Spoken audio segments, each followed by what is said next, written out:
Hey guys, today we're taking a look at the new Challengers pack that's going to be coming out this Friday.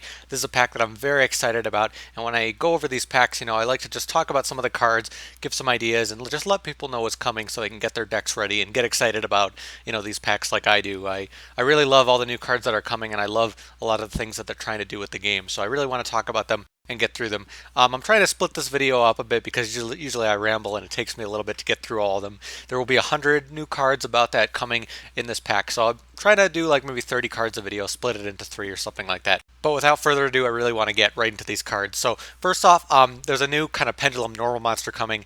Not going to pronounce it Lancephorhynchus something Ranchus, something like that. This looks like a really nice card for decks that focus on normal monsters. Will be a nice replacement for maybe Flash Knight or something like that. Really nice stats, 2,500 for a single tribute, 7 pendulum scale, which is pretty nice for a deck that swarms normal monsters, and a really nice normal monster effect. So, going back to my normal monster deck, I think this card could be really useful for that.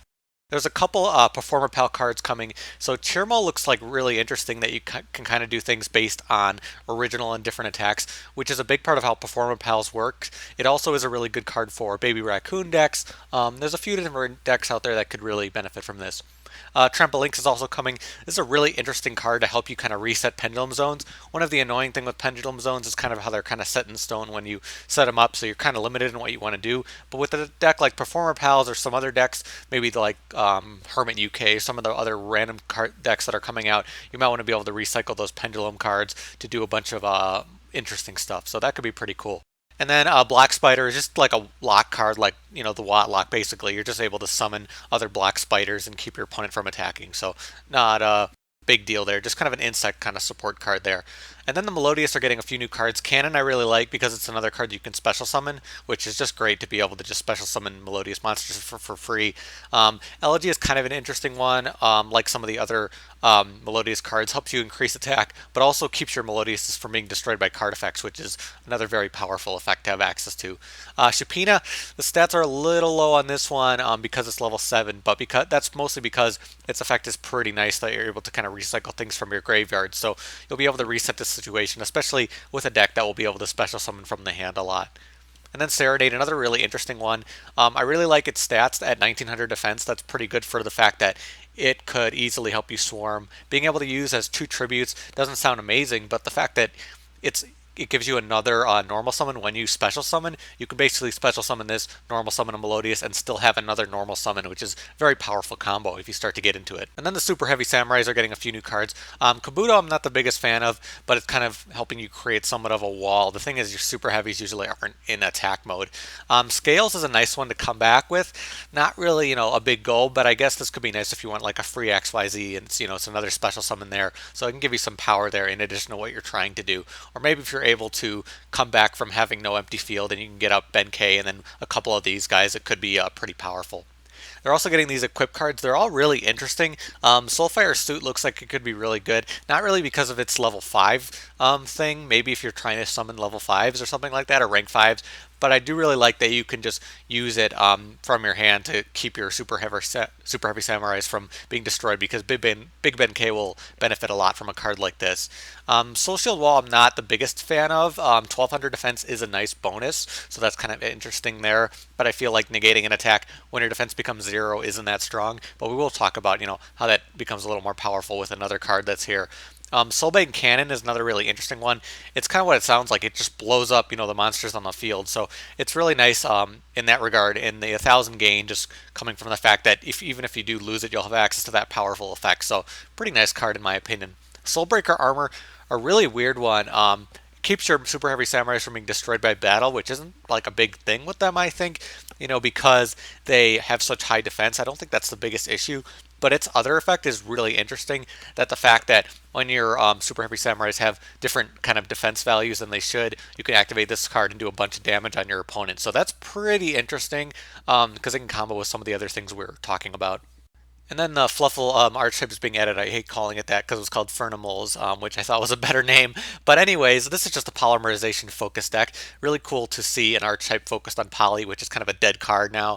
So this deck will just utilize poly, be able to recycle it, use their cards as poly. Not really meant much to talk about with most of the main Fluffal cards because they all kind of do similar things and they're all kind of decent cards. But Edge Imp Sabres Scissors, what it was called originally, I think, looks like a really powerful card. This is a Plague Spreader zombie. But level 3, and also it doesn't have a banish thing, so it doesn't get banished. So you can just keep summoning this card over and over and over again. So if you're trying to summon and activate polymerization, all that stuff, it's gonna be very, very easy with this card. And I can see this being really powerful in some other decks that can utilize it. It is a level 3 fiend, so think about some of the decks that could utilize something like that. And then the Qliphorts are coming in this pack. I hope I'm pronouncing that correctly. I'm not going to get too far into them. They look like they're probably going to be an extremely powerful deck. I want to go into that more when I probably build my own. They're really just a pendulum focused archetype. They're going to try to pendulum summon, and then they're going to use their pendulums as tributes to bring out very powerful monsters. The one you really want to consider talking about is this one, Towers, because it has a really ridiculous effect. The fact that it can't be affected by things with lower levels or ranks. All special summon monsters lose 500 attack and defense. It can blow up everything, and then it makes your opponent lose one of their monsters. So very powerful card. Going to be very difficult to deal with. There's only a few cards in the game that are going to be able to deal with this card, so this will be very tough going forward. So keep an eye on this card. Maybe becoming limited at some point because of how powerful it is. And then the Satellarknights are getting a few cards. They're mostly like recycling or cards that kind of give you draw power or send things to the graveyard. It's just a few of that, and I feel like these 3 cards will just help you give more ability to recycle and get what you need, which I find is really useful. I do really like Beetlegeist because you are able to recycle from the graveyard to your hand, which is very, very nice. Even if you don't need that, it has the defensive stats, so kind of nice card there. I think it'll be utilized, and some of the other ones might be utilized at certain numbers depending on how many you need to recycle. It really depends on how many monsters your deck has, how reliant you are on your graveyard, and things like that. And then Shade Hound is coming out in this pack. It was in like the deluxe edition of Duelist Alliance, so it was kind of like a preview card, but now it's going to be more official, that you can get it in this pack and it'll be a lot easier.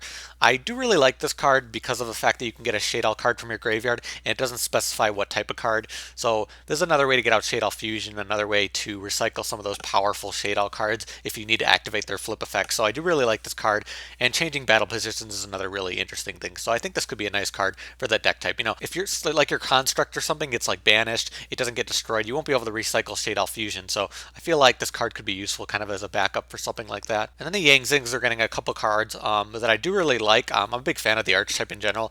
Tatooine looks really interesting, mostly because he's 2200 and level 5, because Yang Zings can summon whatever they want. So I find that that's going to be very powerful. We're going to have a lot of different other synchro plays. They won't be as standard, the levels that we use. We could use Tatooine and then like a level 1 and a level 2, or other different level variations, which I find is really, really powerful for a deck like Yang Zing.